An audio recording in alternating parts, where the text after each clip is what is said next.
Bismillahirrahmanirrahim. Assalamualaikum warahmatullahi wabarakatuh. Pemirsa MTA TV, pendengar Persada FM, MTA FM dimanapun Anda berada. Puji syukur kita panjatkan kehadirat Allah Subhanahu Wa Taala. Tentu hingga kesempatan malam hari ini kita masih dipertemukan kembali oleh Allah Subhanahu Wa Taala. Mudah-mudahan kabar baik, sehat juga akan senantiasa membersamai kita semuanya. Untuk malam hari ini, pemirsa dan pendengar, edisi hari Jumat 25 Sa'ban 1436 Hijriah atau kita masih di hari Kamis 11 Juni 2015. Membersamai Anda dalam program unggulan yang tentu kita nantikan bersama 2 pekan sekali, program Ustadz On Air. Dan untuk Anda, saudaraku pendengar, pemirsa dimanapun Anda berada yang bergabung bersama kami nanti di sesi tanya jawab langsung di line telepon 0271 631 732 atau di SMS 0813 08 12 2 515 1000. Dan alhamdulillah telah hadir bersama kita semuanya di kesempatan malam hari ini ada Al-Ustadz Dr. Andes Ahmad Sukino. Assalamualaikum warahmatullahi wabarakatuh, Ustadz. Waalaikumsalam warahmatullahi wabarakatuh. Kabar baik, sehat, Ustadz? Alhamdulillah, baik. Dan yang mendampingi beliau ada Ustadz Mas Suki. Assalamualaikum warahmatullahi wabarakatuh, Ustadz. Waalaikumsalam warahmatullahi wabarakatuh. Kabar baik dan saya juga, Ustadz. Baik, sehat. Ya, dan untuk kesempatan malam hari ini hadir pula saudara-saudara kita di kesempatan malam hari ini dari perwakilan Kota Surakarta. Assalamualaikum warahmatullahi wabarakatuh. Kabar baik semua ya untuk malam hari ini. Ya, siap mengikuti tausiah dari Al-Ustadz tentunya ya. Pemirsa pendengar dimanapun Anda berada, kembali kami ingatkan untuk Anda nanti silahkan dipersiapkan untuk tanya jawab langsung di line telepon 0271 631 732 atau Anda juga bisa bertanya di SMS 08 12 2 515 1000. Dan untuk malam hari ini, saudaraku akan disampaikan tentang Al-Quran petunjuk bagi manusia. Selengkapnya kita akan dengarkan bersama mukadimah dari beliau Al-Ustadz Dr. Andes Ahmad Sukino. Silahkan, Ustadz. Bismillahirrahmanirrahim. Assalamualaikum warahmatullahi wabarakatuh. Waalaikumsalam. Alhamdulillah. Alhamdulillahilladzi arsala rasulahu bil huda wad dinil haq liyudhhirahu 'alad dini kullihi walau karihal musyrikun. Asyhadu an la ilaha illallah wahdahu la syarikalah wa asyhadu anna Muhammadan abduhu wa rasulullah nabiyya ba'da. Amma ba'd. A'udzu billahi minasyaitonir rajim. Inna anzalna 'alaikal kitaba lin-nasi bil haqq. Wa man ihtada fa li nafsihi wa man dhalla fa inna ma yadhillu 'alaiha wa ma anta 'alaihim biwakil. Para pendengar radio MTA maupun radio Persada FM maupun radio-radio lain yang ikut menyiarkan acara pada malam hari ini, para pirsawan TV baik yang langsung hadir di sini maupun di rumah. Pertama kali kami memanjatkan puji syukur kehadirat Allah Subhanahu wa taala dengan karunia-Nya kita bisa berkumpul di ruangan ini untuk kita membahas, mempelajari ayat-ayat Al-Quran dan Sunnah Rasulullah SAW. Pada malam hari ini saya sampaikan surat Az-Zumar ayat 41 yang baru saya bacakan, saya baca ulang, tidak ada jeleknya. A'udzubillahi minasyaitonirrajim. Inna anzalna 'alaikal kitaba lin-nasi bil haqq faman ihtada fali nafsihi wa man dhalla fa inna ma yadhillu 'alaiha wa ma anta 'alaihim biwakil. Yang mafhumnya, sesungguhnya kami telah turunkan kitab Al-Quran, maksudnya kepadamu Muhammad, untuk segenap manusia dengan benar. Dengan benar. Barang siapa mendapat petunjuk dari Al-Quran itu, maka petunjuk itu untuk dirinya sendiri. barang siapa yang sesat, tidak mendapat petunjuk dari Al-Quran itu, maka kesesatannya untuk dirinya sendiri juga. Wa ma anta alaihim biwakil. Kamu Muhammad tidak menjadi penanggung jawab atas mereka. Dari ayat ini bisa kita pahami, jadi Al-Quran diturunkan oleh Allah kepada Nabi Muhammad SAW untuk segenap manusia dengan kebenaran, dengan benar.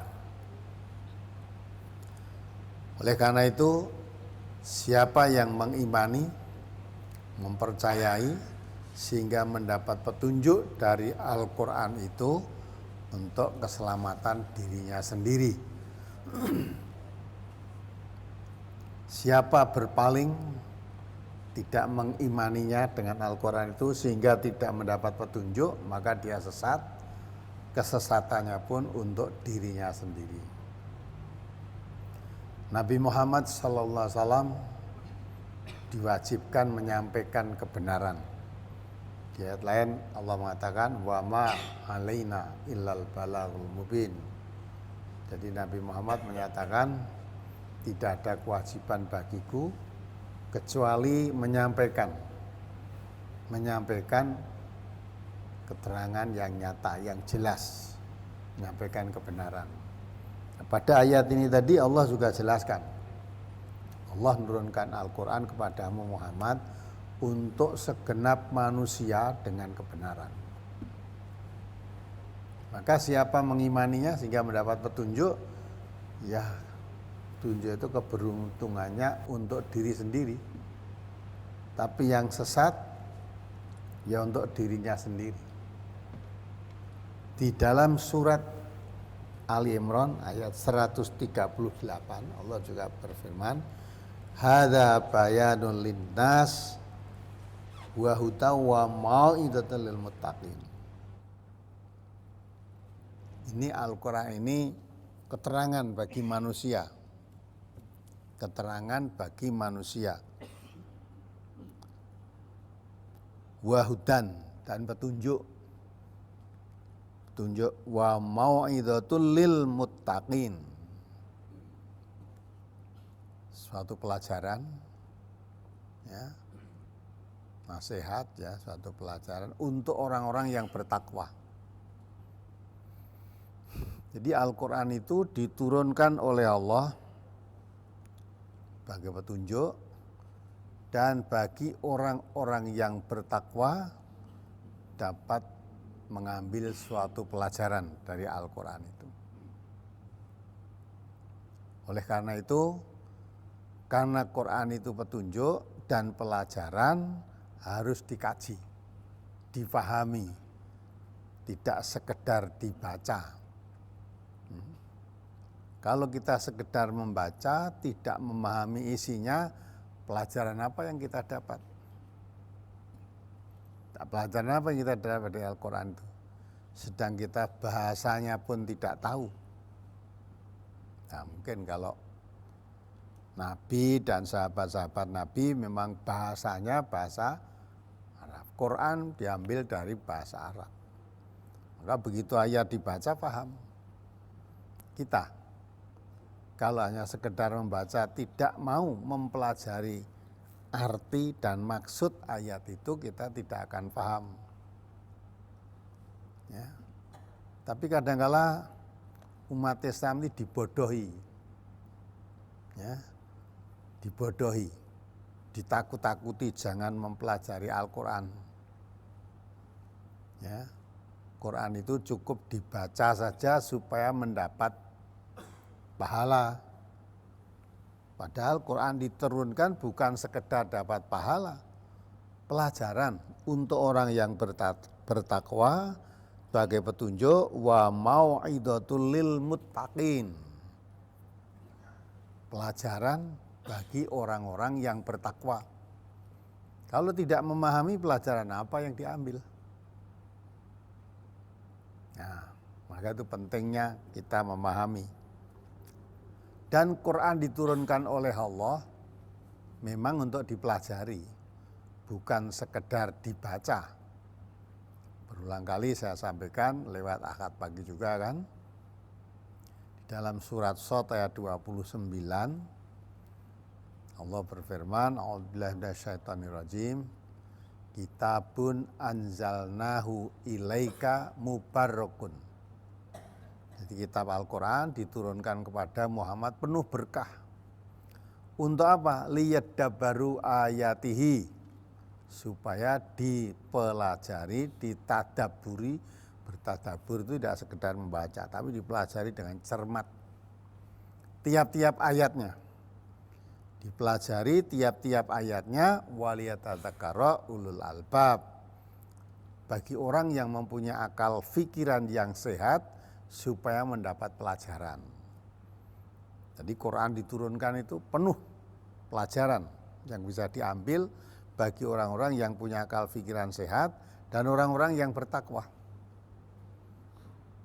Maka kalau orang yang menyerukan jangan mempelajari Al-Quran langsung, ya, cukup dibaca mendapat pelajaran, itu pembodohan umat. Akhirnya umat itu tidak akan tahu isi Al-Quran. Karena tidak tahu, kadang-kala salah penerapan Al-Quran. Seperti yang diserahkan kepada kita tiap akad pagi itu, ya, yang disebut Quran Istanbul, ya, Qurannya kecil lah, dibaca pun tidak bisa, ya, karena tidak memahami Quran. Akhirnya Quran diperkecil, dijadikan jimat. Tersesat kan, ya. Jadi Quran itu petunjuk, malah menjadikan syirik seolah-olah dengan membawa Al-Quran kertas yang ada tulisannya Arab tuh.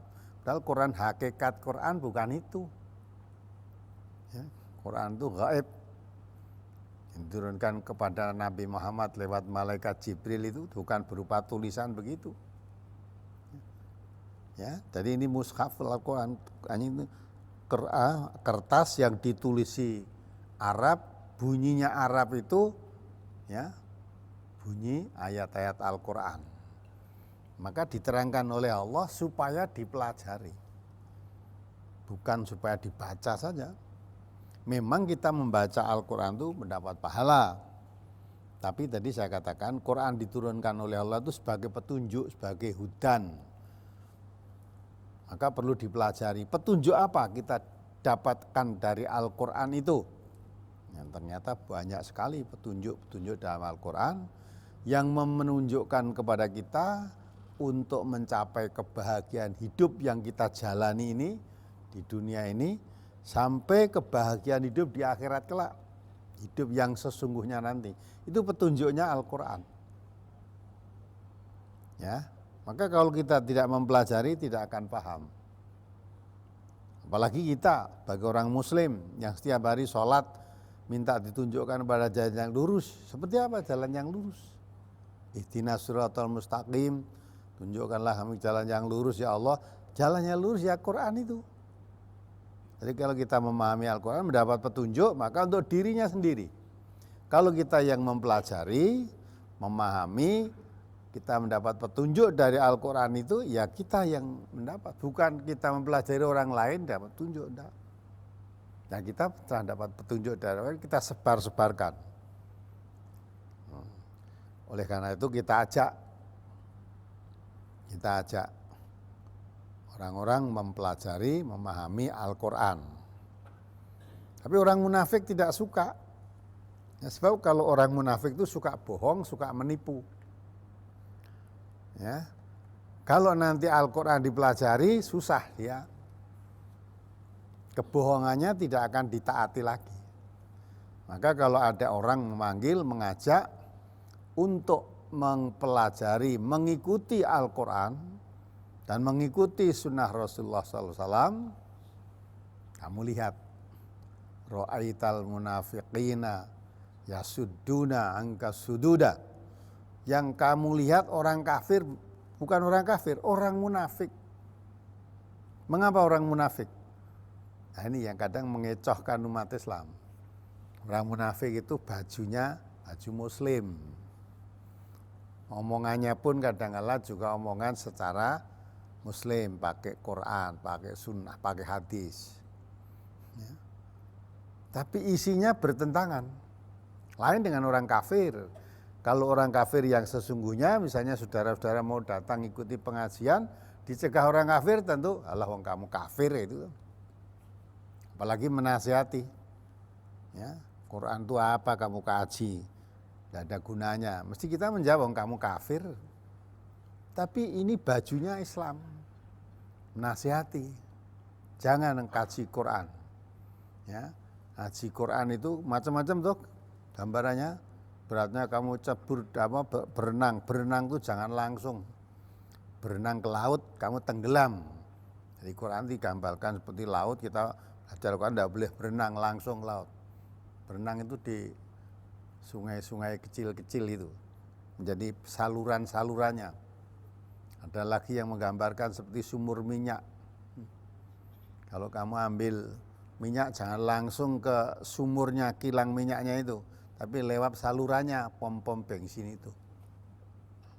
Jadi kalau itu betul, ambil air, ambil minyak, lewat pom bensin, betul. Tapi permisalannya, Quran digambarkan seperti itu tidak tepat. Quran itu diturunkan oleh Allah liyadabbaru ayatihi waliyatadzakkara ulul albab. Ya, kita umat Islam supaya mempelajari tiap-tiap ayatnya. Malah dilarang wala yakunu kalladzina utul kitaba min qabl. Jangan kalian berkeadaan seperti orang-orang yang telah diberi kitab sebelum Al-Qur'an. Yahudi dan Nasrani. Fatala alaihimul amadu faqasat qulubuhum wa katsirum minhum fasiqun. Karena mereka telah lama berpisah dengan kitab sucinya, akhirnya hatinya menjadi keras. Perbuatannya sudah lama menyimpang dari kitab suci. Nanti kalau kitab sucinya dimunculkan, tidak sama dengan perilaku yang dilakukan setiap harinya, kitab sucinya yang ditolak. Karena mereka cara belajar agama sudah tidak kepada kitab suci, tapi kepada ulama-ulama mereka, pada rahib-rahib mereka. Lah orang Islam dilarang oleh Allah jangan seperti itu. Dalam surat Al-Hadid ayat 16 ya, diterangkan. Jangan seperti mereka. Kalau mereka lama berpisah dengan kitab sucinya, hatinya menjadi keras, akhirnya menjadi fasik, orang Islam ya begitu. Kalau orang Islam lama berpisah dengan kitab sucinya, dengan Al-Quran, cara beragama cukup ikut ustadz-ustadznya saja, ya, tidak mengikuti Al-Quran, apa yang dikatakan ustadznya, itu seolah-olah itu agama, ya seperti itu. Kalau yang katakan pendetanya, yaitu agama. Nah, agamanya sekarang bukan dari kitab suci, apa kata ustadznya. Nah, nanti kalau kata ustadznya bertentangan dengan Quran, dengan kitab sucinya, Qurannya yang ditolak. Ya, seolah-olah ustadznya itu jadi Tuhan. Apa yang dikatakan ustadznya itu yang benar. Diambilkan dari Qurannya, dari hadisnya. Maka setiap orang mengajak kembali memahami Al-Quran dan Sunnah, kamu lihat orang munafik berusaha sekuat-kuatnya untuk menghalangi kamu supaya tidak ngaji. Sebab kalau kamu ngaji jadi mengerti, susah ditipu nanti. Baca aja surat An-Nisa ayat 61. Tolong, Mas. Surat An-Nisa nomor surat 4 ayat 61. A'udzubillahi minasyaitonir rajim. Wa idza qila lahum ta'alu ila ma anzalallahu 'alar rasuli ra'aital munafiqina yasudduna anka sududa. Apabila dikatakan pada mereka, marilah kamu tunduk kepada hukum yang Allah telah turunkan dan kepada hukum Rasul. Saya akan melihat orang-orang munafik menghalangi manusia dengan sekuat-kuatnya dari mendekati kamu. Ya dah. Jadi kalau kamu ajak, mari kita taati Allah dan kita taati Rasul. Apa yang diturunkan oleh Allah maksudnya Al-Quran. Jadi singkatnya, mari kita ikuti taat patuh kepada Al-Quran dan taat patuh kepada Rasul. Ya, kalau kamu menyeru mengajak orang seperti itu, akan muncul orang munafik menghalangi manusia supaya tidak mendekati kamu dengan berbagai macam cara. dengan sekuat-kuatnya. Tapi nanti kalau belajar ikuti Quran Sunnah betul, susah ditipu. Yang biasanya disuruh ini mau, situ tuh mau, apa yang dikatakan diturut dan sebagainya. Nah kok terus ngaji Quran, wah enggak mau nanti. Ya. Nah itulah, maka itu orang munafik. Itu yang harus kita waspadai. Tetapi asal kita mempelajari Al-Quran dan Sunnah, insya Allah cukup membentengi mereka. Karena kita tidak bisa ditipu. Apa yang dikatakan agama, kalau memang tidak cocok dengan Quran dan Sunnah, ya bukan. Ya. Karena yang diwariskan oleh Rasulullah pada kita tentang agama itu Quran dan Sunnah. Kalau bertentangan dengan Quran dan Sunnah, laisa minal Islam, itu mesti bukan dari Islam. Kalau Islam mesti cocok dengan Quran dan Sunnahnya. Lah orang munafik, kalau orang mengajak kembali pada Quran, pada Sunnah, muncul menghalang-halangi manusia supaya tidak mendekati orang yang menyeru mengajak kepada Quran dan Sunnah tadi. Ya, maka dengan ayat ini kita makin jelas, apalagi kalau kita sebagai pelaku dakwah, siapa yang menghalang-halangi dakwah itu. Ya, kalau orang-orang kafir, terang-terang orang kafir malah tidak pernah menghalangi, tidak pernah menghalangi. Kadang-kadang malah masa bodoh. Oh udah ngaji, biar ngaji itu dah. Ya, itu kegiatan ngaji, kita kegiatan apa orang kafir itulah. Ya udah. Tapi yang kadang-kadang melarang itu malah orang yang Islam. Bajunya Islam. Tapi kalau kita kembali pada ayat 61 surat An-Nisa tadi, orang yang suka menghalang-halangi manusia untuk belajar, untuk kembali taat patuh kepada Allah, pada Al-Quran, patuh kepada Rasulullah, itu orang munafik kata Allah. Lah oleh karena itu kita pahami, kita mengenal sifat kemunafikan. Jangan sampai sifat kemunafikan itu ada pada diri kita. Pada diri kita. Dan jangan mudah kita terpengaruh dengan provokasi orang-orang munafik yang ingin menjauhkan manusia dari Quran dan Sunnahnya. Maka ikuti Al-Quran. Maka tema pada malam hari ini saya angkat Quran sebagai petunjuk bagi manusia. Siapa yang mendapat petunjuk? Ya manusia yang mau mempelajari, mengimani Al-Quran itu. Kalau dia tidak mau mempelajari, ya mengimani tapi nggak mau mempelajari, itu mengimani tidak mau mempelajari, itu aja tidak dapat petunjuk, apalagi tidak mengimani. Nah maka itulah kita diberi kenikmatan oleh Allah yang luar biasa. Kita diberi hidup menjadi orang Islam, hati kita digerakkan oleh Allah semangat untuk memahami Al-Quran, tambah lagi sedikit banyak yang sudah kita pahami, kita berusaha maksimal amalkan dalam kehidupan. Memang Al-Quran itu penuntun, ya setelah dipelajari, dipahami, diamalkan dalam kehidupan. Nah itu yang akan memberi syafaat kita. Jadi ya jangan ngarep-ngarep syafaat tapi benci pada Quran. Ya. Sedang Nabi kita mengatakan Al-Quran syafi'un musyafaun.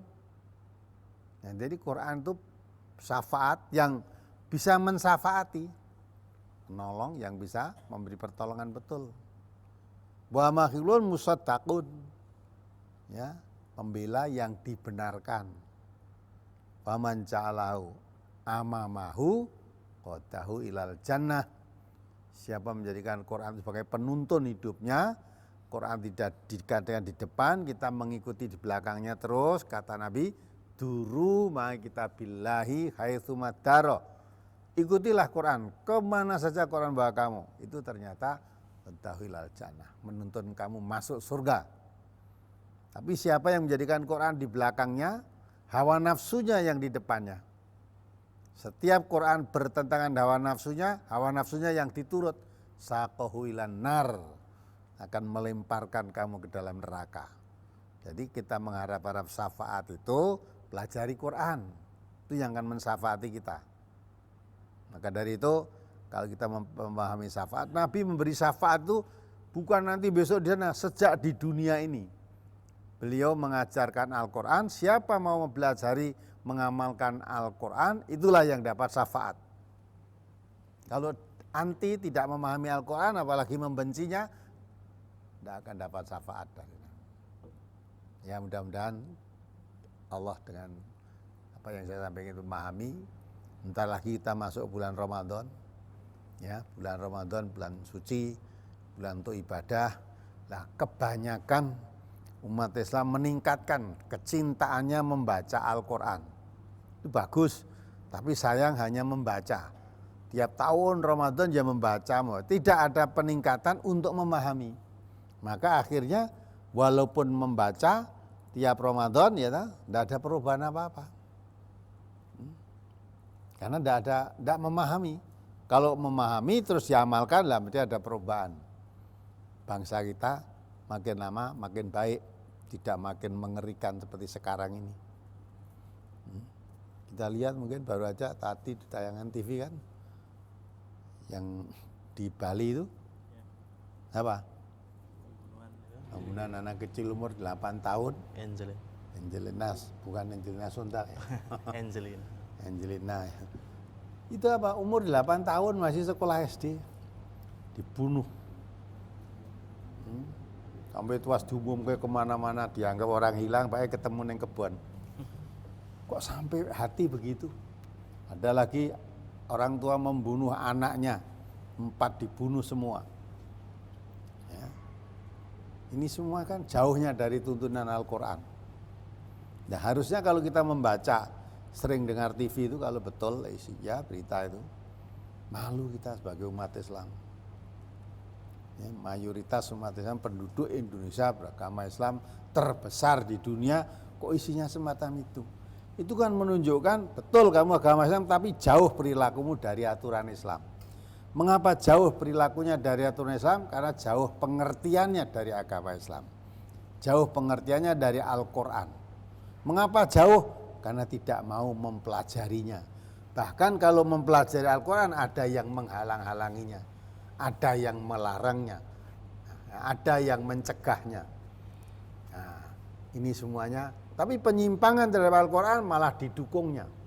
Ya, penjualan Quran Istanbul itu kan penyimpangan dari Al-Quran. Tiap hari akad boleh dikatakan ada yang menyerahkan pada kita. Berapa aja sekarang? Mungkin sudah ada 100 mungkin. Quran Istanbul. Kecil-kecil saya suruh baca. Tidak ada satu pun yang bisa baca walaupun dengan kacamata. Tidak bisa baca. Lah terus baca aja nggak bisa, pelajaran apa yang dapat diambil dari situ? Tapi ditanamkan keyakinan siapa membawa Quran itu aman, selamat. Nah, itu seolah penuntun selamat itu.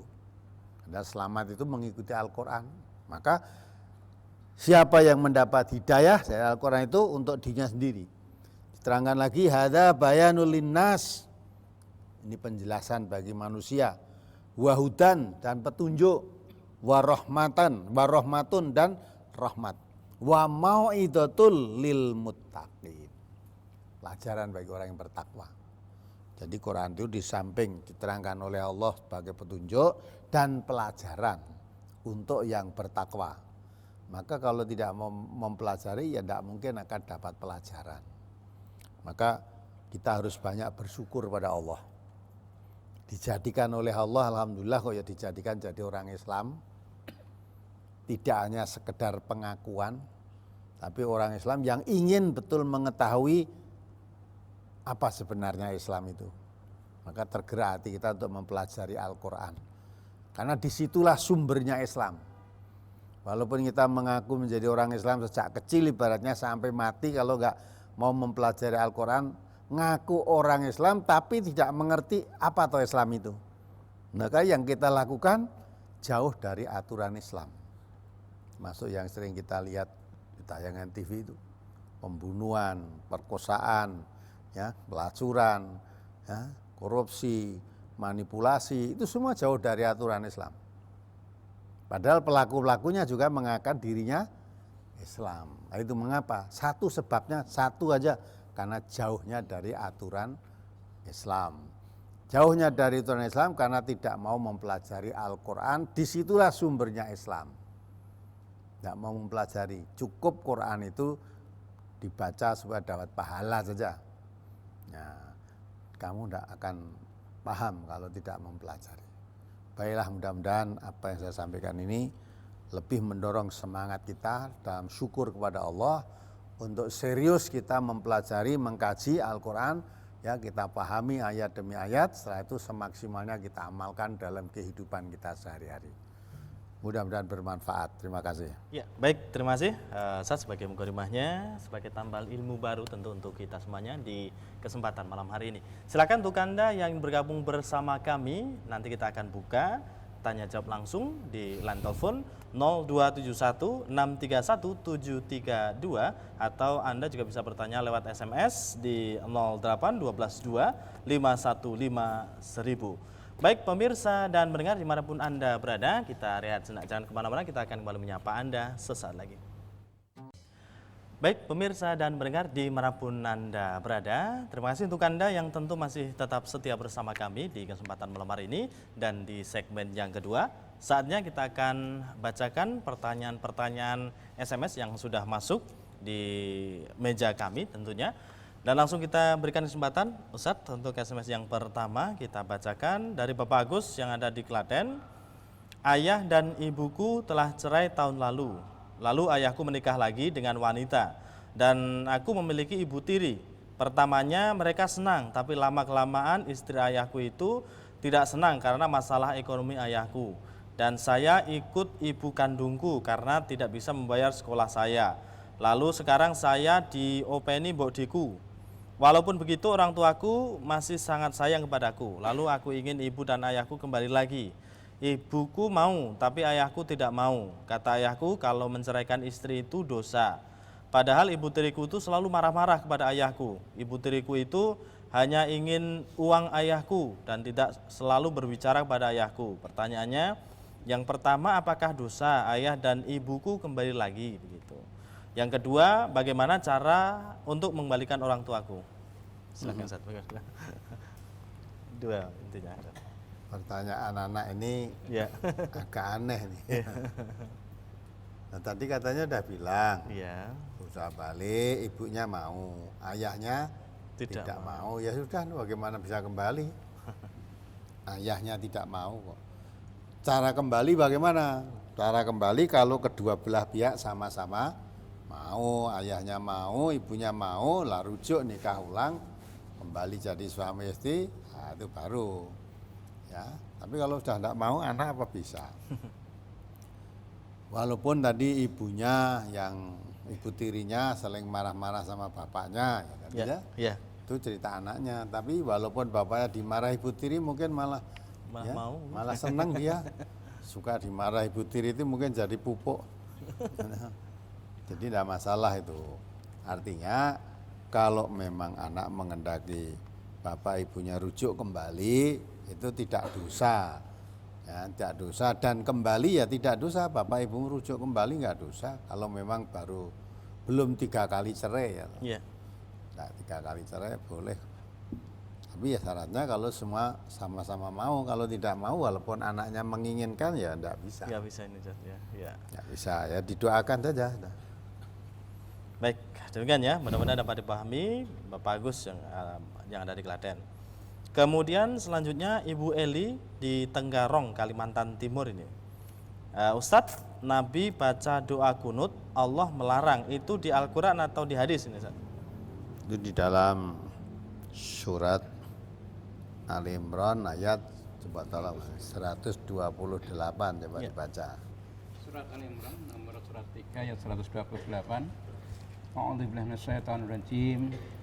Laisa laka minal amri shay'un aw yatuba 'alaihim aw yu'adzibahum fa innahum dzalimun. Tak ada sedikit pun campur tanganmu dalam urusan mereka itu.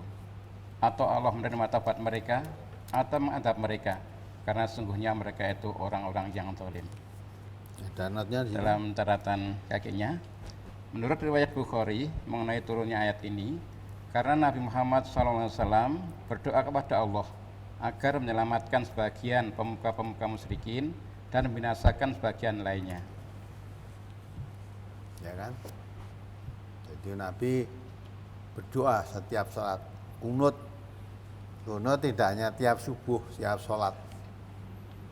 Satu riwayat ya kira-kira 1 bulan lebih lah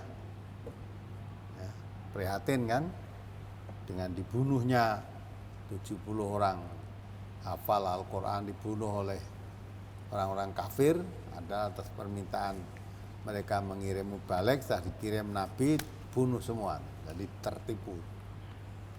Akhirnya Nabi sangat prihatinnya sangat dalam, setiap sholat lalu berdoa, ya, supaya diberi balasan lah orang-orang yang membunuh itu. Maka Allah turun tangan, itu bukan urusanmu Muhammad, apakah mereka akan saya ampuni, apakah saya hukum, itu bukan urusanmu, kamu tidak usah campur tangan urusan itu. Nah, setelah itu Nabi berhenti, tidak doa kunut lagi. Nah, Nabi berhenti, kita malah mulai. Gitu. Ya itulah, terus apa lagi? Ya, baik. Kemudian selanjutnya dari Ibu Nini yang ada di Pacitan. Ustadz, setelah tayamum apa juga membaca syahadat seperti sesudah wudhu? Tidak, syahadat itu dibaca sesudah wudhu, bukan setelah tayamum. Ya. Kemudian berikutnya kita bacakan lagi. Dari Ibu Darmi yang ada di Klego, Boyolali.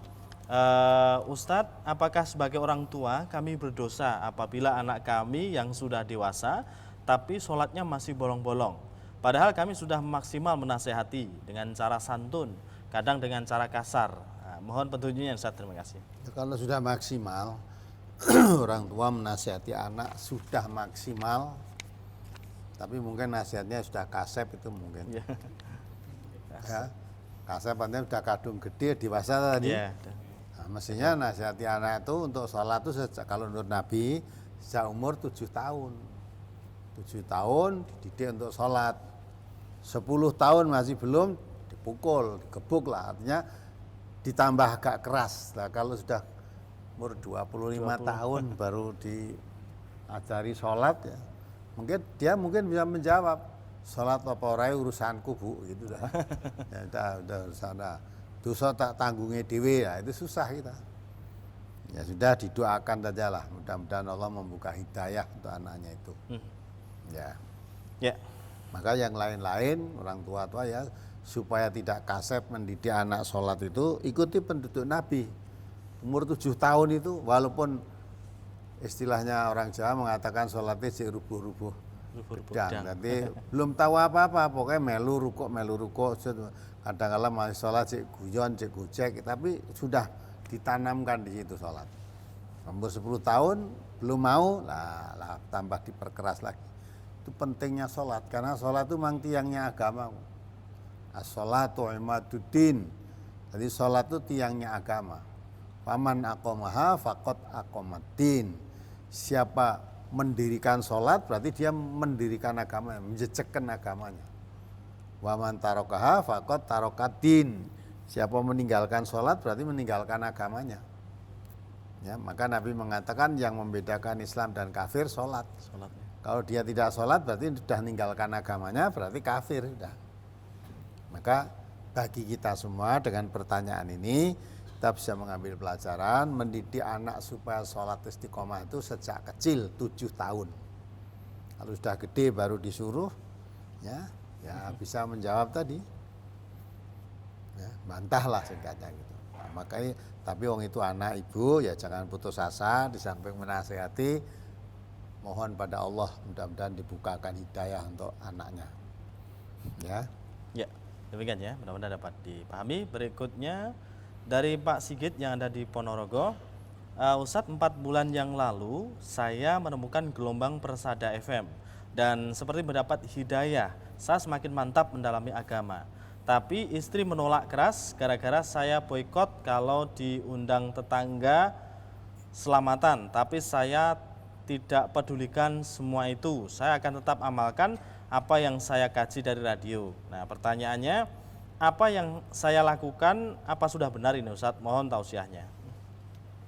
Ya kok istrimu malah dibekot tuh kenapa tadi? Kan bekot istrinya tuh? Iya.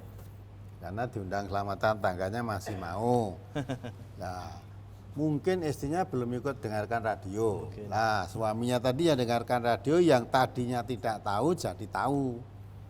Terus dia tidak mau. Lah istrinya tidak dengarkan sehingga tetap tidak tahu.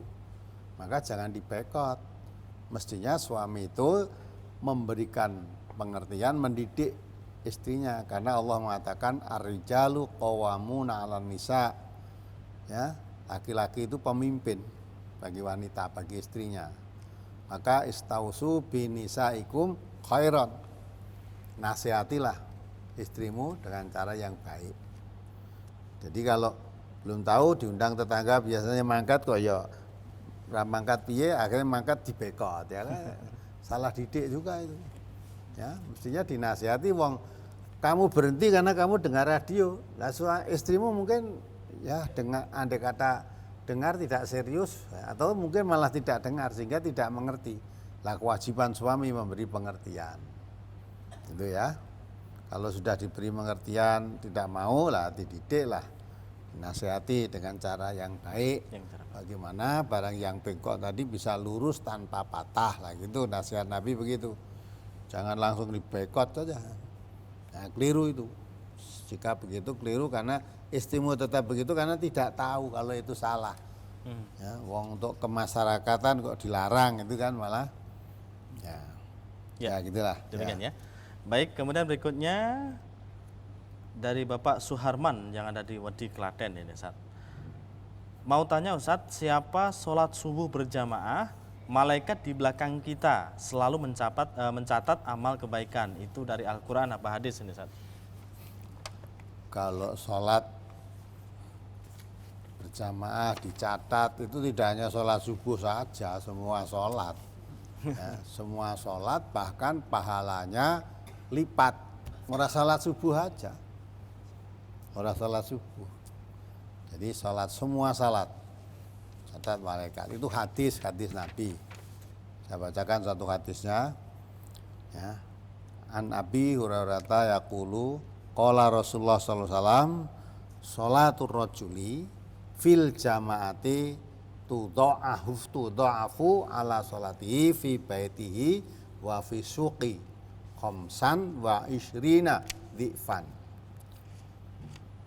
Wadzalika annahu idza tawaddu'a fa ahsanal wudu'a tsumma kharaja ilal masjidi la yukhrijuhu illa sholat lam yahtu khotwatan illa rufi'at lahu biha darajatun wa khutun anhu biha khoti'atun fa idza sholalam tazalil malaikatu tusolli alaihi madama fi musalla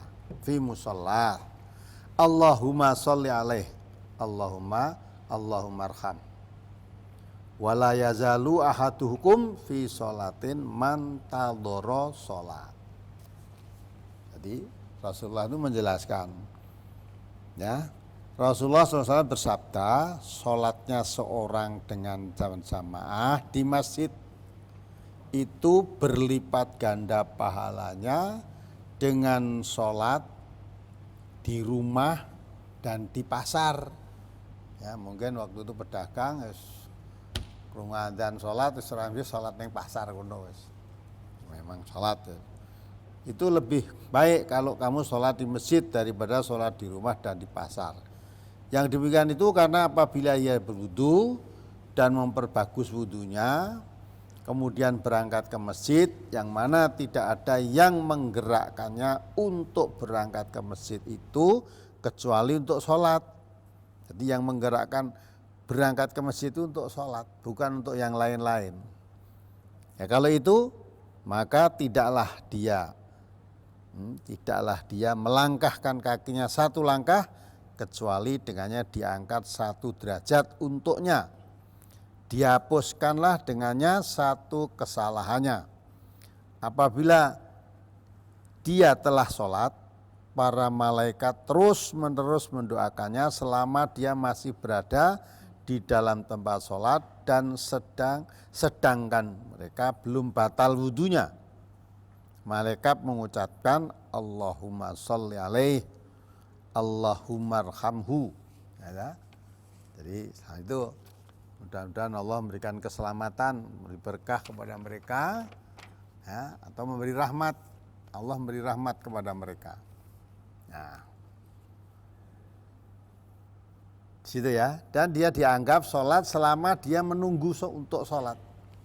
Jadi menunggu untuk sholat, datang ke masjid misalnya, ya, belum waktunya Arab sholat, belum ada temannya, atau menunggu waktu untuk jamaah sholat, itu sudah dihitung seperti dia mengerjakan sholat.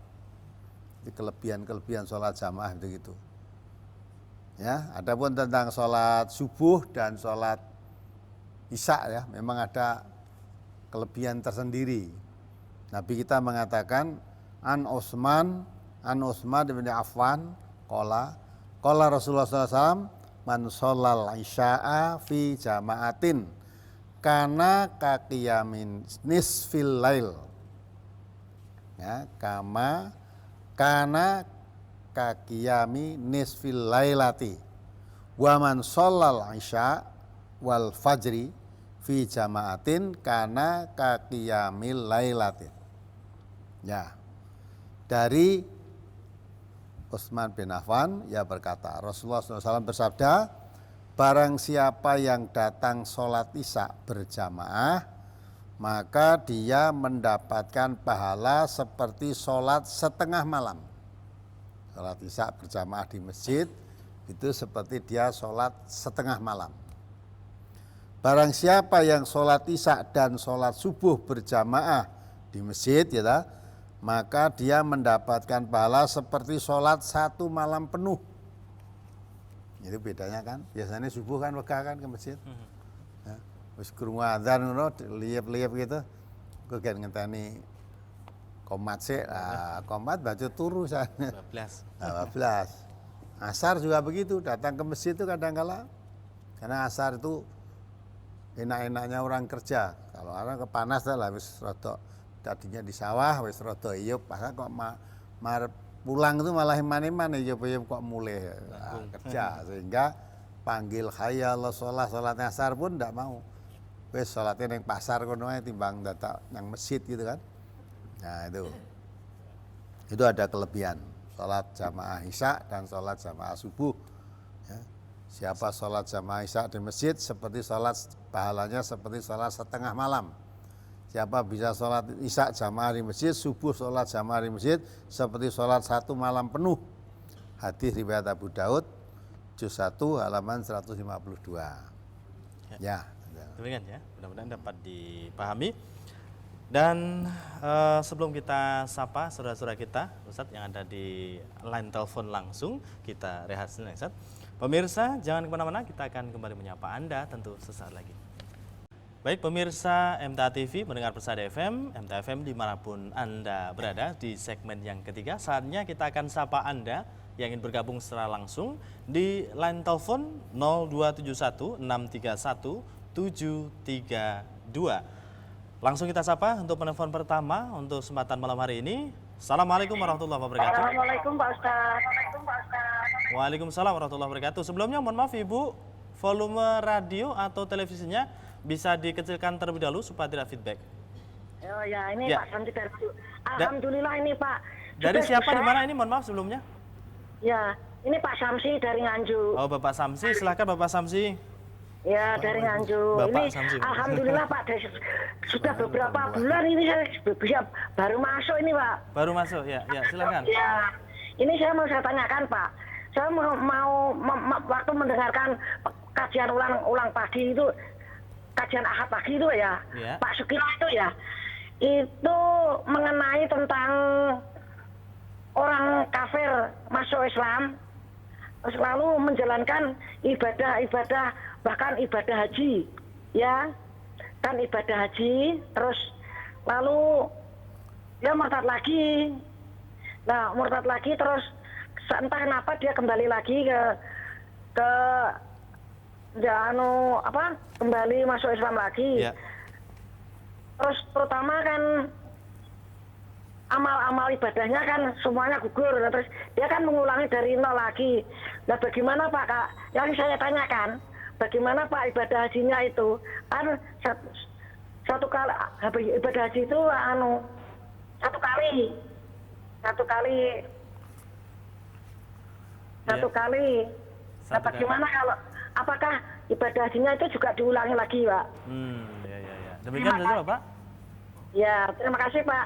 Ya. Assalamualaikum warahmatullahi wabarakatuh. Waalaikumsalam warahmatullahi wabarakatuh. Bagaimana ini Ustaz?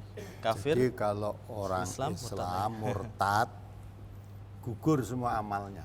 Gugur semuanya. Iya. Jadi tadi kalau orang kafir masuk Islam, gugur semua dosanya.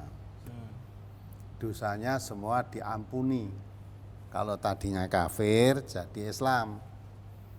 Tapi kalau orang Islam kok murtad, ya rusak semua amalnya. Dan dulunya haji, ya ora kanggo murtad kok. Orang murtad hapus semua amal.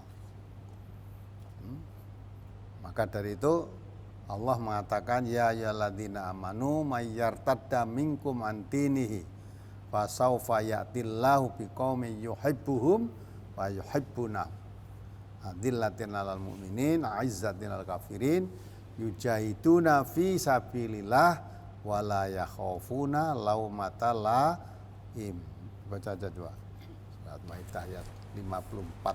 Surat Al-Maidah nomor surat 5 ayat 54. A'udzubillahi minasyaitonirrajim. Ya ayyuhalladzina amanu may yartadda minkum an dinihi fasawfa ya'tillahu biqaumin yuhibbuhum wa yuhibbunahu adillatin 'alal mu'minin 'izzatin 'alal kafirin yujahiduna fi sabilillah wa la yakhafuna laumata laim. Dzalika fadlullah yu'tihi may yasha wallahu wasi'un alim.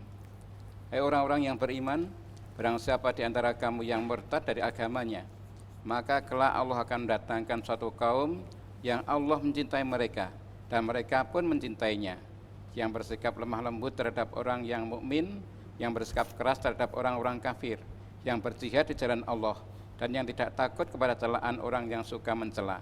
Itulah karunia Allah diberikannya kepada siapa yang dikehendakinya, dan Allah Maha Luas pemberiannya lagi Maha mengetahui. Ya. Gitu. Jadi kalau orang murtad dari agamanya, Allah tidak khawatir apa-apa itu.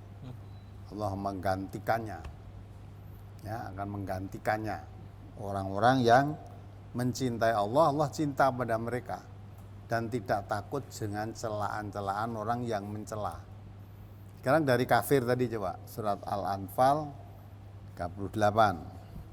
Surat Al-Anfal nomor surat 8 ayat 38.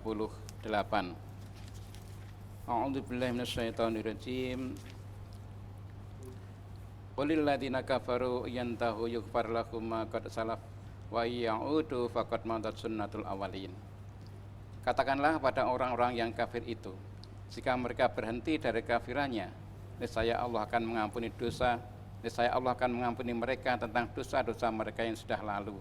Dan jika mereka kembali lagi, sesungguhnya akan berlaku kepada mereka sunnah Allah terhadap orang-orang yang dahulu. Ya kan? Orang kafir diseru, kalau kamu menjadi orang yang beriman, jadi orang Islam, yang ampuni semua dosa-dosamu. Tapi kalau kamu murtad, kembali lagi kafir, nah baru ya, kembali. Dah jadi orang Islam baik-baik, dosanya diampuni, lah kok kafir lagi. Maka berlaku sunnah Allah yang telah berlaku pada orang-orang yang dahulu, artinya orang-orang yang murtad dari agama Allah itu. Maka kalau sudah beriman jangan murtad. Ya. Kalau murtad itu rusak amal semuanya. Kalau jadi orang Islam, masuk Islam dari kafir, semuanya dosanya yang dia hapuskan oleh Allah. Maka kalau dia mati masuk surga. Ya kalau dia orang Islam barang murtad mati masuk neraka. Karena habis pahala-pahala amalnya. Ya, mudah-mudahan bisa dipahami. Ya, Tadi demikian yang ditanyakan setelah murtad masuk Islam lagi. Ya, gitu. masuk Islam. Nah, iya. Dari Indul lagi. Maka wajib haji lagi. setelah murtad dia masuk Islam lagi. Masuk Islam. Ya, itu ada ayat berapa menerangkan barang siapa kafir kemudian dari Islam kafir lagi Islam tambah lagi. kafirnya lah itu kok seperti main-main gitu. Ya. Kayak Gusti Allah seperti main-main. Islam kafir gitu. Nah, kemudian mati dalam kafir ya.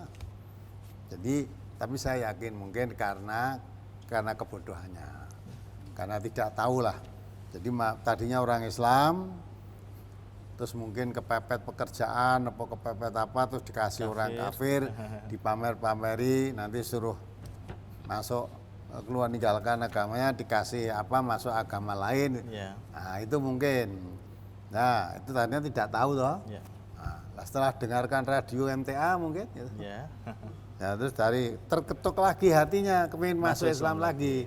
Lah kalau masuk Islamnya ini tadilah murtad karena mengerti, karena dasar ngerti ilmu. Nah, mudah-mudahan diampuni karena tadi murtadnya tidak tahu tentang Islam, setelah tahu akhirnya kembali lagi. Ya mudah-mudahan diampuni karena dia murtad tadi karena tidak tahu. Ya. Seolah-olah sagomoy sing enak wae untuk pangan gitu. Ya. Coba ayat berapa? Tadi surat An-Nisa ayat 137. Ya, surat An-Nisa ayat 37. Innal ladzina amanu summa kafaru summa amanu summa kafaru summa zdadu kufran lam yakunillahu liyaghfir lahum wala liyahdiyahum sabila. Sungguhnya orang-orang yang beriman, kemudian kafir, kemudian beriman pula, kemudian kafir lagi, kemudian bertambah kafirannya, maka sekali-kali Allah tidak akan memberi ampunan kepada mereka dan tidak pula menunjuki mereka kepada jalan yang lurus. Ya, jadi iman kafir, tuh iman lagi, kafir lagi, ya malah bertambah kekafirannya. Kalau yang ditanyakan tadi kafir terus iman lagi kok. Ya, maka kalau bertambah kafirannya jelas ya mati ya masuk neraka wong kafir. Ya. Kalau ini tadi setelah kafir, ya setelah iman jadi kafir, Islam lagi. Islam lagi. Nah, mungkin karena kebodohannya, karena tidak tahu lah. Kan banyak tuh orang Islam meninggalkan sholat karena tidak tahu itu, tidak tahu. Apalagi lagi sulit mencari pekerjaan kok ditawarin pekerjaan, Terpancing. nah, pancing pekerjaan itu. Nah, akhirnya ya dia harus meninggalkan agamanya, mengikuti agamanya, murtad kan berarti. Nah, setelah dia tahu mungkin dengarkan radio apa membaca apa buku-buku brosur terketuk hatinya. Nah, akhirnya kembali lagi Islam. Nah, setelah itu jangan kafir lagi. Setelah kembali Islam ya mudah-mudahan sekarang masuknya Islam itu dengan pengertian ya tidak akan murtad lagi karena memang orang yang berlaku dosa karena tidak tahu itu kan diampuni oleh Allah kalau dia bertobat. Nah, kecuali kalau sengaja sudah Islam lagi kok murtad lagi lah. Murtad yang kedua ini sengaja.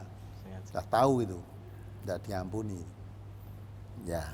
Demikian ya untuk Bapak Samsi yang ada di Nganjuk, mudah-mudahan dapat dipahami. Baik, kemudian kita sapa penelpon berikutnya. Assalamualaikum warahmatullahi wabarakatuh. Waalaikumsalam warahmatullahi wabarakatuh. Baik, dengan Bapak siapa di mana ini? Bapak Dudung dari Sukabumi. Silakan Bapak Dudung. Assalamualaikum Pak Ustadz. Waalaikumsalam warahmatullahi wabarakatuh. Yang pertama pertanyaan saya mengenai bulan Ramadan begitu Pak Ustadz. Kalau puasa Ramadan itu ada niat yang diucapkan ketika sahur gitu seperti yang banyak dibaca oleh orang-orang gitu. Itu yang pertama. Kemudian yang kedua tentang ini orang yang jualan di warung menjual buat yang tidak puasa. Oh gitu, apa jualan. itu kebagian dosa begitu. Dua pertanyaan aja. Terima kasih atas jawabannya. Assalamualaikum warahmatullahi wabarakatuh. Waalaikumsalam warahmatullahi wabarakatuh. Dua pertanyaan Ustaz. Doa sahur Niat, apa ya. doa? Niat istilahnya niat sebelum berpuasa ya, sebelum Sahur ya makan sahur ya jelas. Makan sahur baca bismillah aja lah makan sahur. Sahur itu berkah kan. Walaupun dengan seteguk air jangan sampai makan sahur itu ditinggalkan. Atau mungkin juga niat yang sering dibacakan orang-orang. Niat puasa mungkin. Ya, niat puasa itu. Dan niat puasa nggak usah nawaitu soma gotin nggak perlu. Iya. Nawaitu nanti ya misalnya hari besok itu puasa. Iya. Hari besok mulai Ramadan. Saya yakin malam ini sudah niat. Iya. Ya, biasanya tidak tarwih ke masjid tidak. Tapi ditanya, loh kok tarwih ya besok puasa kok. Gitu. Iya. Nah, nanti dikuatkan lagi niat tadi nanti malam bangun makan. Makan sahur ya. Makan sahur. Nanti ditanya makan sahur loh jam sekian kok makan. Nah, dia langsung mesti jawab sahur besok poso. Nah, jadi itu sudah ada niat walaupun belum diucapkan nawaitu tapi itu sudah memang yang betul niat itu di dalam hati. Saya makan sahur tuh enggak usah ditanya, besok mesti poso, niatnya kan gitu. Sudah pasti puasa. Biasanya enggak bangun malam makan, enggak itu makan malam. Ya jam tengah 4 makan atau jam 4 makan, ini kenapa? Nah kan nek sarapan sih kesuan ya. Nah maka ini mesti makan sahur ditanya kenapa? Sahur, lama apa puasa? Iya. Kalau sahur berarti akan puasa. Itu niat sudah ada dalam hati. Maka niat itu di dalam hatinya. Itu pertanyaan pertama. Yang kedua apa tadi? Yang kedua, jualan di bulan puasa ini menyediakan Oh, untuk orang boleh. yang puasa. Boleh ini. Jualan di bulan puasa siang hari, malam hari boleh. Ya, memang pekerjaannya jualan. Ya. Jadi sebetulnya kalau di bulan Ramadan tidak boleh jualan makanan mateng, itu sebetulnya bikin apa? Mempersulit dirinya sendiri. Pekerjaannya memang jual makanan, ya, kok ndak boleh jualan, ya. Nah, orang-orang do poso, ya yang puasa biar jangan makan gitu kan. Tapi orang musafir itu dikatakan oleh Allah, orang musafir itu boleh tidak puasa, ya. Nah kalau nanti ada orang musafir, apalagi sekarang ini banyak tamu-tamu ke tempat presiden ini, Iya. dari Jakarta atau di banyak yang datang. Andai kata ini pas bulan Ramadan, Iya. ya dia boleh tidak puasa, mau cari warung makan susah, tidak boleh. Nah maka jualan makan di bulan Ramadan boleh saja, tidak ada larangannya, ya dah. Nah terus, nah nanti kalau ada orang puasa jajan, ya kalau orang puasa jajan kan salah dewe, bukan salahnya yang jualan. Orang puasa kok jajan, ya. Jadi tidak ada larangan jualan makanan mateng atau rumah makan bulan Ramadan siang hari buka, tidak salah. Tidak ada. Tapi ada mungkin pemerintah itu memberikan penghormatan, ya, artinya menghormati orang yang berpuasa terus jualannya ditutup atau ini bagaimana Ustaz? Nah itu boleh saja, tapi kalau dipikir panjang, dia menghormati orang yang puasa, tapi tidak menghormati yang tidak puasa. Oh begitu. Nah, iya kan? Katanya saling menghormati. Mestinya yang tidak puasa, kamu makan minum ya silahkan makan minum. Iya. Itu satu kantor ya, satu Iya, kantor kan, satu kantor apalah. Mungkin pegawainya ada yang Kristen, ada yang Hindu, ada yang Islam. Di bulan Ramadan yang berkewajiban puasa yang mana? Orang Islam. Orang saja. Islam kan.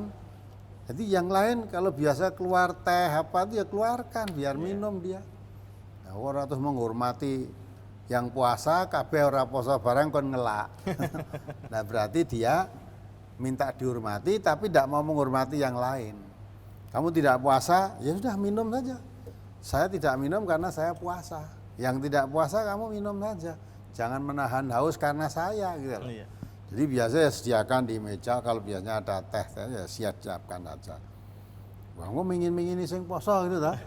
Poso kepengen minum ya biar minum dia. Boleh kok kalau orang puasa kepengen minum boleh. Ya, itu akhirnya kan orang poso terusan. Poso itu urusan pribadi-pribadi. Jadi jangan sampai kita mengamalkan, orang Islam mengamalkan aturan Islam bikin rekoso orang lain, jangan. Ya kita hormatilah, kamu tidak puasa nggak usah ikut menahan lapar, nggak nahan haus. Kalau memang biasanya jam 1 istirahat makan, ya silahkan makan, itu aja. Kalau biasanya makan, nggak usah menahan, nggak usah menghormati saya memang puasa kok. Iya. Ya siang makan silahkan makan, yang puasa silahkan puasa. Ya gitu ya. Demikian ya. Tadi ini yang begitu itu sudah salah kaprah, seolah-olah menghormati orang puasa, tapi orang puasa ya tidak mau menghormati yang tidak Yang puasa. tidak puasa. Maksudnya kita saling menghormati, ya dah. Ya, apalagi. Ya, demikian ya untuk Bapak Dudung yang ada di Sukabumi. Berikutnya kita sapa penelpon selanjutnya. Assalamualaikum warahmatullahi wabarakatuh. Halo, assalamualaikum warahmatullahi wabarakatuh. Silakan dicoba lagi di line telepon 0271 631 732. Kita sapa. Assalamualaikum warahmatullahi wabarakatuh. Waalaikumsalam. Ya, dengan siapa di mana ini, Bapak? Pak Samsuwono dari Morobungo, Pak. Pak Marabungo. Pak Samsuono. Dari perwakilan Marabungo. Oh ya. Oh, Maraguno. Ya. Ya. Nah, saya mohon sama Pak Ustadz, Ya. karena tadi ada orang yang telepon sama perwakilan Bungo. Ya, silahkan. Ada yang nelpon dari Lumajang Pak Ustadz tadi. Ya. Jadi menanyakan masalah cabang Lumajang, kalau ada sudah dikatakan saja. Oh, begitu. Baik. Begitu saja? Jadi minta ditunjukkan nomor telepon yang dari Lumajang gitu. Ya. Demikian Bapak nanti? Ya, ya. Ya, baik. Jadi saya mau tanya lagi Pak Ustadz. Baik, silahkan pertanyaannya. Karena saya dulu masuk Islam itu kan baru 3 tahun menjelang masuk MTA Pak Ustadz. Oh ya. Jadi ada yang Pak Ustadz bilang kalau istilahnya kalau nikah belum disahadatkan sama Pak Ustadz, itu katanya belum sah Islamnya gitu. Iya. Jadi bagaimana untuk tanggapannya Pak Ustadz gitu? Ya. Yang mengatakan siapa itu Bapak? Pak Kiai katanya. Oh, Pak Kiai. Iya. Jadi kemarin kan saya bilang sama ustadz-ustadz yang ada di tempat di saya sini kan.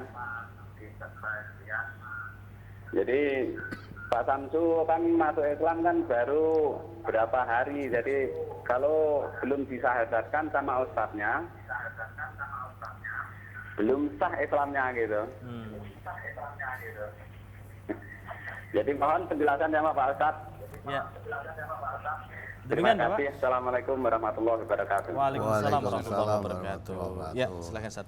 Di Lumajang ada enggak Lumajang? Di Lumajang. Nanti untuk selengkapnya barangkali bisa menghubungi di kantor kami nanti ya untuk lebih lengkapnya Ya di nanti biar dicarikan dulu ya, ya. nanti alamatnya dicarikan dulu ini Lumajang Ustaz. nanti. Kita belum siap. Tapi Nanti tampaknya kalau cabang memang belum ada Belum ada di ini, Ustaz, Lumajang di itu. Lumajang. Tapi dekatnya mungkin warga-warga dari Lumajang yang ikut ngaji ada di Ya. tempat lain. Ya, nanti dihubungi kami di Pernah datang diangkat pagi 641. juga di Lumajang. Kemudian masalah Islam, Ya. ya harus disyahadatkan ustadznya itu tidak ada keterangan begitu. Apalagi kalau sudah nikah tadi, mesti sudah disyahadatkan oleh siapa? Naibnya kan itu kan. Kalau biasanya kalau agama ngopo Islam itu mau nikah kan disyahadatkan oleh Pak Naib atau penghulunya itulah. Jadi untuk masuk Islam tidak harus disyahadatkan oleh ustadznya. Ya, siapapun boleh. Yang penting dirinya syahadat. Kalau sudah tahu syahadat ya sudah. Islam itu memang pintunya harus masuk syahadat dulu. Saksian bahwa tidak ada Tuhan yang pantas disembah kecuali Allah. Dan mengakui, meyakini bahwa Muhammad Rasulullah. Muhammad itu utusan Allah. Nah, gitu sudah. Terus diteruskan, tidak hanya berhenti syahadat, ya, sholat, puasa, dan sebagainya. Apalagi Bapak tadi masuk Islamnya, setelah mau masuk MTA, baru masuk Islam. Ya sudah, tapi jangan Islam MTA loh Pak ya. Masuk Islam gitu aja. Ya, apalagi sudah masuk Islam, terus ngaji di MTA, ya tentu sudah makin kuat kan. Insya Allah sudah sah, apalagi sekarang sudah sholat ya. Ya, enggak usah dibaleni ke sholat, disyahadatke lagi kan dari balik itu. Orang sholat itu mesti baca syahadat juga. Ya. Jadi tidak ada Bapak ketentuan masuk Islam harus disyahadatkan ustadznya, itu tidak. Syahadat sendiri boleh kalau memang sudah bisa membaca syahadat. Yang penting malah pengakuan dirinya kepada Allah. Ya. Pengakuan pada Allah. Karena Islam itu kita masuk Islam bersyahadat itu disaksikan oleh Allah kan. Apalagi? Ya, demikian ya. Kemudian berikutnya coba kita sapa lagi yang ada di line telepon 02716317732. Assalamualaikum warahmatullahi wabarakatuh.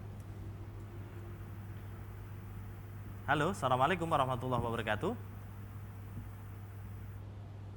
Sekali lagi silakan di line telepon 02716317732 untuk kesempatan malam hari ini.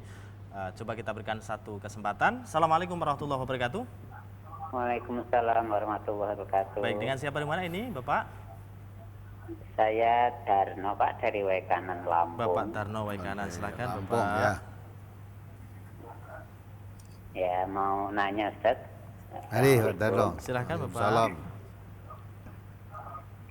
Mari Pak Ini Darno. begini Ustaz, saya sering kali mendengarkan tausiah Ustaz Sukino minggu pagi, yaitu hanya sering kali saya jadi ganjalan saya itu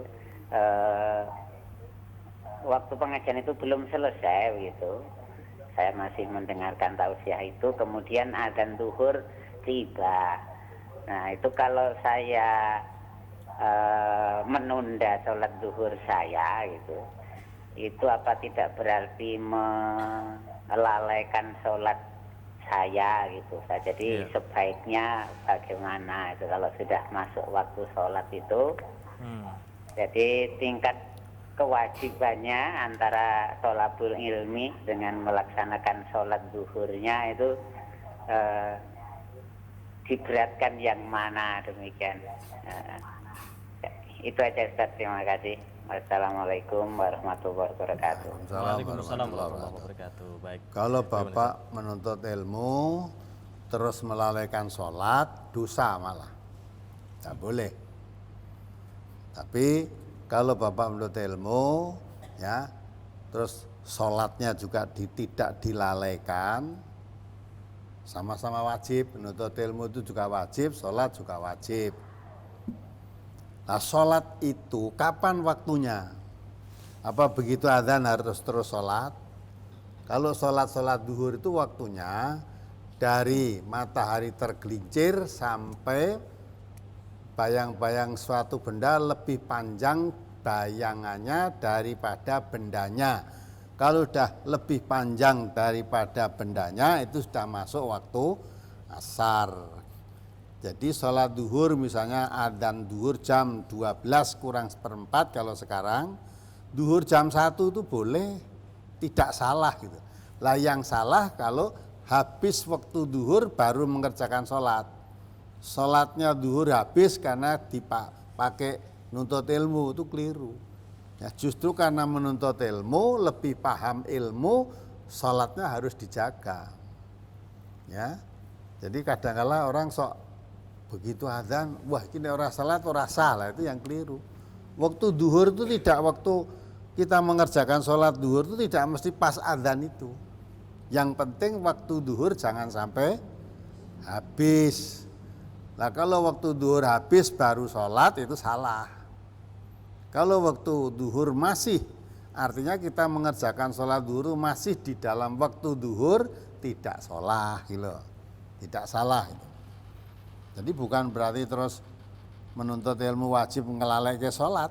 Kalau menuntut ilmunya wajib, memang wajib kan. Nabi mengatakan thalabul ilmi faridotun ala kulli muslimin. Mencari ilmu itu wajib bagi setiap muslim. Sholat juga wajib. Maka menuntut ilmu jangan mengabaikan sholat. Sholat duhur jangan sampai habis waktu karena menuntut ilmu. Tidak betul itu ya. Justru menuntut ilmu agama, makin tahu agama, sholatnya makin terjaga gitu loh. Ya mudah-mudahan bisa dipahami. Ya. Jadi yang nama tidak hanya sholat duhur saja. Andai kata tadi bapak-bapak yang datang dari jauh ikuti kajian ini tadi dari rumah belum isya, sampai sekarang ini belum isya nanti pulang ngaji boleh nggak? Boleh. Boleh. Ya, jangan sampai waktu isya habis. Lah kalau waktu isya habis baru sholat itu salah. Ya tak? Maka itulah waktu maghrib juga begitu. Waktu maghrib dari terbenam matahari sampai hilangnya fajar merah di sebelah barat. Kalau itu sampai habis ya tidak boleh itu. Maka sholat itu ditetapkan inna sholata kanat alal mu'minina kitabam mauqutan. Quran ini. Sholat itu diwajibkan oleh Allah kepada orang mukmin pada waktu-waktu yang telah ditentukan. Pada waktu yang ditentukan. Kalau adzan duhur jam 12 kurang seperempat itu masuk waktu duhur.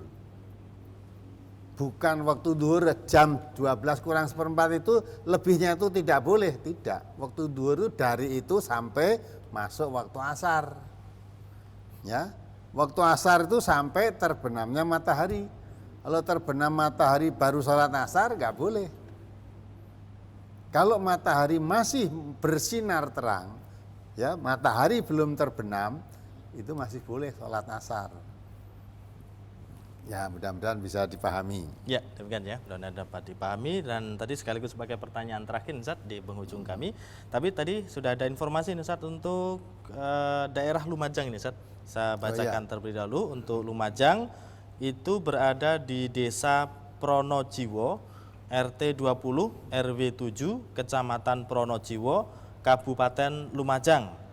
Untuk teleponnya 085 203 829 335.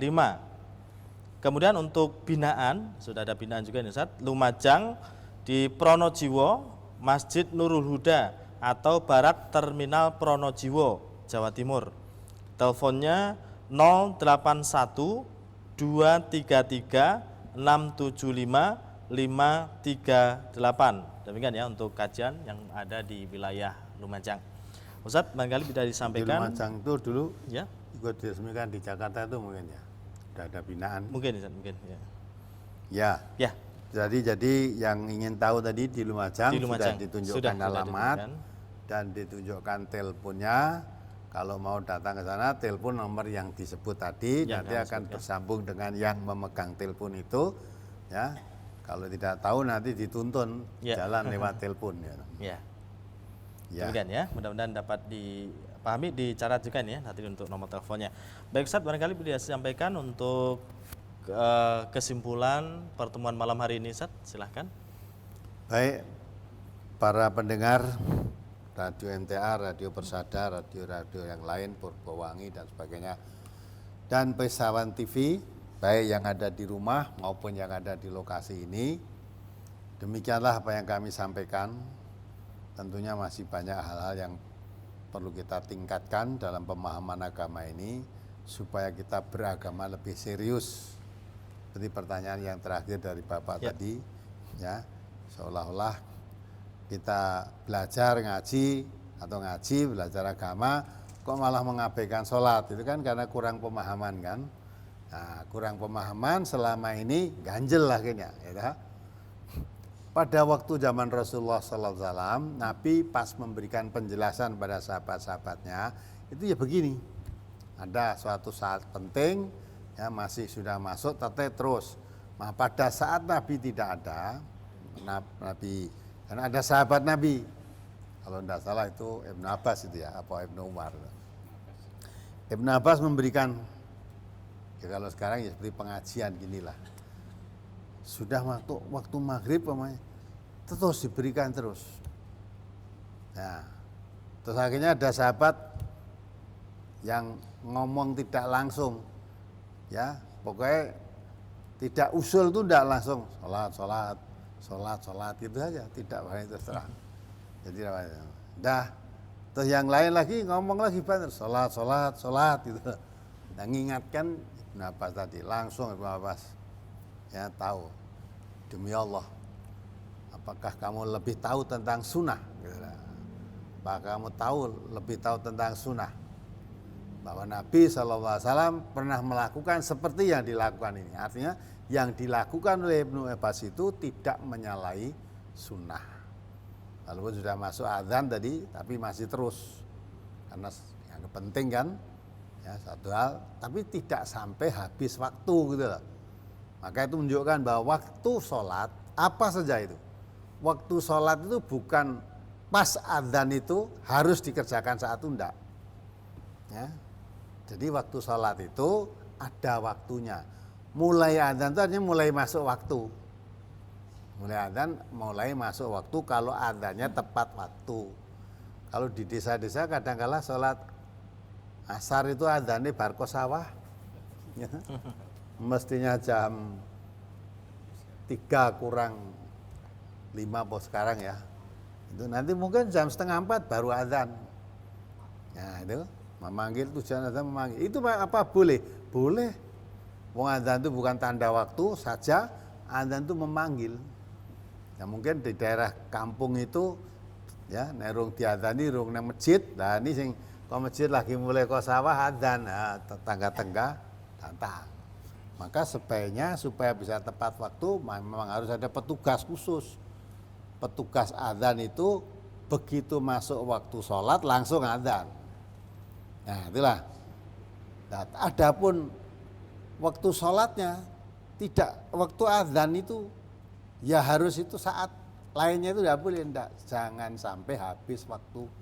Maka kalau waktu yang diajarkan Jibril kepada Nabi, ya, kalau waktu duhur mulai matahari tergelincir sedikit ya, ke barat sampai bayang-bayang suatu benda lebih panjang bayangannya daripada bendanya. Kalau sudah bayang-bayang benda tadi lebih panjang daripada bendanya, itu masuk waktu asar. Waktu duhurnya sudah habis. Nah waktu asar mulai bayang-bayang suatu benda lebih panjang daripada bendanya sampai terbenam matahari. Itu masuk maghrib. Terbenamnya matahari itu mulai masuk maghrib. Kalau kita berpuasa aja sebentar lagi terbenam matahari itu berbuka itulah maghrib. Nah sampai hilangnya fajar merah di sebelah barat. Kalau nanti fajar merah di sebelah barat sudah hilang, masuk waktu isya. Waktu isya sampai datangnya waktu subuh. Ya, itu waktu isya. Panjang sendiri waktunya isya itu. Nah setelah masuk fajar sebelah timur itu sudah masuk waktu subuh. Waktu isya habis sudah. Nah waktu subuh mulai fajar sebelah timur itu, merah fajar merah timur, sampai terbitnya matahari. Matahari terbit sudah hilang, waktu subuhnya habis. Nah waktu subuh habis sudah panjang sampai duhur nanti. Nah itulah waktu-waktu yang diajarkan oleh Jibril. Lah sekarang karena zaman modern dipermudah, tidak usah harus lihat matahari gliwang apa durung gitu. Nah kadang-kala kalau matanya tertutup mendung susah melihat. Susah, ya. Maka sekarang dibikin jam. Oh mulai matahari tendong ke barat tuh jam berapa lah, itu sekarang ditentukan oleh jam. Malah sekarang udah ada jadwal sholat permanen lah itu. Bulan Juli kapan, bulan Juni lain dengan bulan yang lain itu. Sekarang itu kalau subuh kan jam 4.25 kan sekarang. Iya. 4.25 subuh. Kadang-kala nanti jam 5 subuh itu. Ya. Kadang-kala nanti bulan-bulan apa itu. Nah, itu nanti ditentukan permanen. Itulah jadi jangan sampai kita memahami seolah-olah waktu sholat itu setelah adzan tidak boleh teruskan semua kegiatan terus garis sholat, nggak ada gitu tuh. Ya baiklah para pendengar semuanya, para pirsawan TV, mudah-mudahan apa yang kita sampaikan ada manfaatnya. Sekali lagi saya dengan topik saya bahwa Al-Quran itu sebagai petunjuk dan pelajaran bagi orang-orang yang beriman. Siapa mendapat petunjuk dari Al-Quran itu manfaatnya untuk dirinya sendiri. Siapa yang sesat tidak mau memahami dan tidak mendapat petunjuk dari Al-Quran, kesesatannya untuk diri sendiri. Nabi kita Muhammad SAW tidak ada tanggung jawab atas orang-orang yang sesat karena tidak memahami Al-Quran. Karena tugas Nabi hanya menyampaikan Al-Quran. Bagi para yang mendapat penyampaian itu dipersilahkan untuk memilih bebas.